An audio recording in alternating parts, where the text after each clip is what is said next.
Today's cello hack is about adding curry to your cello playing. Now this is even more subtle than paprika. So we had salt, which is the bow weight. We had pepper, which is the bow speed. We had paprika, which is the point of contact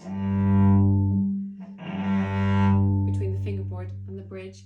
And now curry is the amount of hair that you use. So very subtle.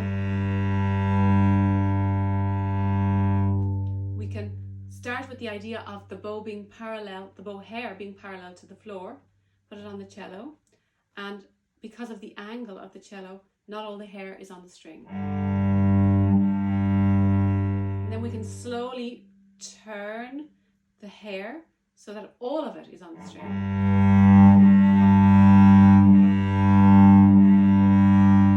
Makes quite a different sound. Of course you can hear the salt and the pepper and the paprika being mixed in, which is the weight and the speed and the point of contact. But the curry, which is the amount of hair you use, makes a lot of difference. And I'd like to invite you to experiment with it. Let me know what you think in the comments, and tomorrow I'm going to show you how to combine all of these ingredients for a super cello sound.